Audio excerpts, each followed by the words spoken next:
मुझे सिर्फ ये बताइए, आपके लिए ये इसमें कोई चीज नई तो नहीं होगी ना, नेचुरली आप बहुत सारे हम सरप्राइजेस देखते हैं, बट क्या इन दोनों मौकफ में जो खान साहब की ट्वीट थी कि वो डिसाइड करेंगे, अब उन्होंने कहा खान कोई सगा नहीं है खान साहब का अगर वो मुज़ाकरात या बातचीत की बात करे, क्या आपको लगता है कि कोई पोजीशन फर्क होगी है या वही पोजीशन थी और खान साहब की या उनकी हमशीरा की या पीटीआई की वही पोजीशन है जो पहले थी और वही आज है?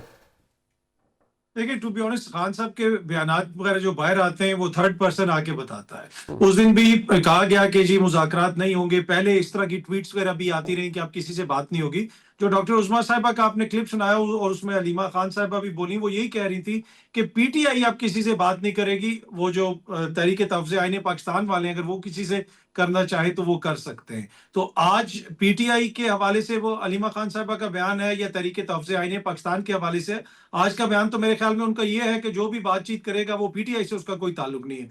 तो मुझे तो उसमें कोई तब्दीली नहीं नजर आ रही। हाँ, क्या ये मौकिफ दुरुस्त है, क्या ये मौकिफ अपनाना चाहिए, ये एक ऐसी चीज है इसके ऊपर यकीनन बहस हो सकती है। लेकिन चीजें देखें ना, इस नहज पे क्यों पहुंची हैं। अभी तोशाखाना 2 के अंदर जिस तरह सजाएं सुनाई गई हैं, और उससे पहले आपने देखा कि तोशाखाना 1 भी चला, और फिर जो तोशाखाना की लिस्ट है यकीनन आपकी नजर से भी गुजरी होगी, वो गाड़ियों वाला केस अभी तक पेंडिंग है। जरदारी साहब क्या कुछ ले गए, दीगर लोग जो है वो क्या कुछ ले गए। तो मसला ना केसेस का है, मसला ना तोशाखाना का है, मसला वही है कि अगर मामलात हल हो जाएंगे तो सब कुछ ठीक चलेगा, अगर मामलात हल नहीं होंगे तो फिर जो है चीजें इसी तरह चलेंगी। और मैं तो 2022 से एक चीज बार बार कह रहा हूं कि खान साहब के बड़े करीबी लोग भी ये कहते थे कि दोबारा इलेक्शंस होने वाले हैं, गेम बदलने वाली है। देखिए, इस निजाम के अंदर इमरान खान साहब के लिए कोई गुंजाइश नहीं है। आप चाहे मुज़ाकरात करें या मुज़ाकरात ना करें, आप सख्त बात करें या आप नरम गोई करें, इमरान खान साहब के लिए कोई गुंजाइश नहीं है। और मेरे ख्याल में इमरान खान साहब से ज्यादा किसी को इस चीज का इदराक नहीं है। और फिर उसी की वजह से आपको मौकिफ के अंदर भी और स्ट्रेटजी के अंदर भी सख्ती नजर आती है। अब इससे कोई इतफाक कर सकता है, इससे कोई इख्तलाफ कर सकता है, लेकिन मुझे ये लगता है कि जो इमरान खान साहब के हवाले से निजाम की जो सोच है उसमें स्टेटस को है, मुझे कोई तब्दीली नजर नहीं आती। अदर भाई, ये कौमी मशावरती कॉन्फ्रेंस या कौमी कॉन्फ्रेंस थी, इसका एलामिया आपके नज़र में भी गुजरा, शायद मुझे नहीं पता आप गए या नहीं गए, इस्लामाबाद से काफ़ी लोगों ने शिरकत की। मुझे सिर्फ ये बताइए कि उस सारी कॉन्फ्रेंस को मैं देखने के बाद, मुकर्रीन की बातें सुनने के बाद, पीटीआई ने उसका हिस्सा है, ऑब्वियसली होस्ट कर रही थी केपी हाउस के अंदर उसे, मुझे सिर्फ ये बताएं कि फिर इस कॉन्फ्रेंस का मकसद क्या था कि अगर इमरान खान साहब या उनकी हमशीरा की बात को सुना जाए तो वो तो यही कि उन्होंने बात ही नहीं करनी, तो फिर अगर पीटीआई को निकाल दें तो पीटीआई तो बैकबोन है इस तरीके तहफ़्फ़ुज़ आईन पाकिस्तान की, बाकी तो मादरत के साथ इतनी कोई अहमियत वाली जमातें तो नहीं है या शख्सियात नहीं है, कुछ भी नहीं है ना पीटीआई के बगैर। तो फिर क्या रह गया उस तरीके तहफ़्फ़ुज़ आईन पाकिस्तान में अगर उनकी हमशीरा ने आज ये कह दिया कि भाई जो मुज़ाकरात की बात करता है वो इमरान हमारा सगा नहीं है, हमारे में से नहीं है।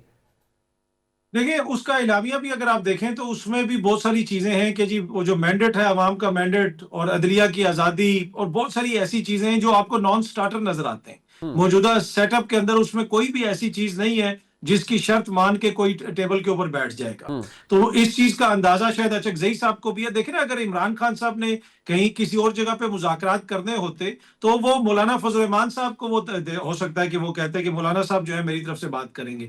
अचकजई साहब की एक तारीख है, अचकजई साहब को आप देख लें, और इसी तरह अलामा राजा नासिर अब्बास साहब को देख लें। ऑल्दो कि ये दोनों पाकिस्तान के ईवान में मौजूद हैं, लेकिन ये फ्रिंज के ऊपर अपनी पॉलिटिक्स करते हैं, चाहे अलामा राजा नासिर अब्बास साहब हो जाए, अचकजई साहब हो जाए। तो इनको नामजद करना ही एक तरह से इस तरह की वाज़े दलील है कि अब वो जो मेन स्ट्रीम जो मुज़ाकरात होते हैं या उनके जरिए कोई मामला हल करने की कोशिश की जाती है वो मुझे होता हुआ नजर नहीं आ रहा। हाँ, इनके जरिए अगर कोई एहतजाजी तहरीक चलती है उसको ये लीड करते हैं तो शायद खान साहब का ये ख्याल है कि मेरी क़यादत के मुकाबले में ये लोग कोई बेहतर किरदार अदा कर सकें। इसलिए कि अगर आप उनकी अपनी जमात को देखें तो सीटें तो उन्हीं के पास हैं, वोट भी उनके पास है, लेकिन वो कभी अचकजई साहब के पीछे छुपते हैं, कभी अलामा राजा नासिर अब्बास साहब के पीछे छुपते हैं। तो मेरे ख्याल में शायद जो है ये इसी वजह से खान साहब ने चीजें उन दोनों शख्सियात के हाथ में दी हैं, जिसका बुनियादी मकसद यही है कि चीजें यहां से आगे नहीं बढ़ेंगी। नहीं साहब, मैं थोड़ा सा आपके गोश गुजार ये करना चाह रहा था, अभी ये तरीके तहफ़्फ़ुज़ आईन पाकिस्तान ने मुशावरती कॉन्फ्रेंस भी की, बड़ी धूम थी उसकी, केपी हाउस में हुई। अच्छा, वो तो हो गई, लेकिन उसका जो एलामिया है वो पढ़ने के बाद यानी जो एक वाज़े नुक्ता नज़र हमारे सामने आता है कि शायद मुशावरती अमल यही है कि मुज़ाकरात के दरवाजे कभी बंद नहीं होने चाहिए और बातचीत होनी चाहिए। 4 नवंबर को ही ना ट्वीट थी इमरान खान साहब की, वो हम दिखा तो नहीं सकते, उसमें भी यही था कि जी जो मुज़ाकरात से मुतल्लिक फ़ैसला है वो महमूद खान रज़ई साहब और अनामा नासिर अब्बास साहब करेंगे। नहीं साहब, वैसे तो आप बहुत कम सरप्राइज होते हैं, बट मुझे आप अभी भी सरप्राइज नहीं लग रहे। देखिए जी, आपने नाम सुन रखा है मोहनदास गांधी का? मोहनदास दास, क्या नाम था? रामचंद लालचंद गांधी, नाम सुन रखा है? जी जी। उनके पास 2 टोपियां थी, अच्छा। एक महात्मा की और एक कांग्रेस की। कांग्रेस के फैसले भी अंडू करा देते थे। अच्छा जी। वो अचानक फिर कहते मेरा कांग्रेस से कोई ताल्लुक नहीं है। मैं थोड़ा सा ये कहता हूँ जी कि खान साहब को मुनीब, मैं तो आपके टीवी प्रोग्राम से माशाल्लाह हकीकत है बड़ा खुश होता है मदद देखे कि आप जैसे यंगस्टर जिनके अंदर इतना जिनका होराइजन जो है ना, एक कैनवस जो तजिए का बड़ा बहुत उसका लंबा चौड़ा है, उसके अंदर आपने भी कई दफ़ा जिक्र किया किसी और कॉन्टेक्स्ट में। अब मैं इसको डिस्क्रीट कह रहा हूँ जी। क्या खान साहब मुज़ाकरात नहीं चाहते थे? अली गंडापुर को क्यों वज़ीर आला बनाया? इसलिए गौहर अली को क्यों बनाया? इसीलिए उनको नहीं पता था कि गौहर अली को तरीके साहब नहीं जानती। हाँ। वो बिल्कुल न्यू एंट्रेंट है। मैं शर्त ये कहता हूँ, मतलब इसलिए नहीं कि ये होगा, लेकिन कमों पे इससे आपको ये चीज़ इस्टेब्लिश हो जाए कि गौहर अली खान साहब जो हैं वो उस दिन तहरीक इंसाफ के मेंबर नहीं होंगे जिस दिन उनको एज ए सदर नॉमिनेट किया गया होगा। ठीक, क्योंकि उनको ट्रेल नहीं है ना, ऐसी पार्टी चेयरमैन जब मतलब जो बंदा 9 मई तक जो पार्टी में ना आया हो, 9 मई के बाद के हालात हो, और वो भी आके दिसंबर 2023 में जाके यकदम पता चला कि वो खान साहब के केसेस के साथ मुंसलिक है। 9 मई के बाद उनका नाम इस तरीके से आया कि खान साहब केसेस। तो उमर अयूब साहब है, हमें नहीं पता कि वो जो है 30 मई 2018 तक वो मुस्लिम नून के फेडरल मिनिस्टर थे। जी जी जी।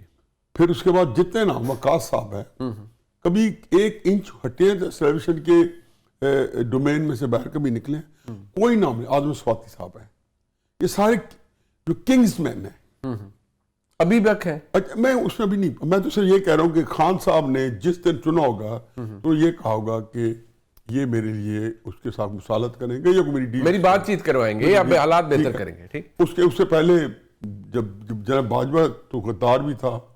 क्योंकि मैं इसलिए कह रहा हूँ कि आपने कॉलम लिख रखा है, आपने कहा था, अब आपकी मैं दूर अंदेशी कहूँ कि जो अब पार्टी के मामलात हैं यानी वो अलीमा खानम साहिबा ही के जेरे असर है सब कुछ, आ जाने हैं मतलब आपका ये एक तज्जिया था या आपने मैंने 2 कॉलम लिखे थे जिसमें बहुत ही लेदे हुई, बल्कि आप ये समझें कि मेरा ख्याल है कि अगर कोई किसी के हाथ में जूते होते तो वो पड़ते हर तरीके से, हर बंदा फैमिली की तरफ से प्रेशर आया होगा। गंडापुर लेदर जूते, और तुम्हें मत भूले कि क्या किसी पे क्या बीती। मेरा एक बिल्कुल अपने ऑनेस्ट तजिया था, आई कुड बी रॉन्ग। इससे पहले मैं करता हूँ 2018 के अंदर अल्लाह का फजल है कि 12 मार्च 2018 में कॉलम में 3 दफा प्रिंट कर चुका हूँ।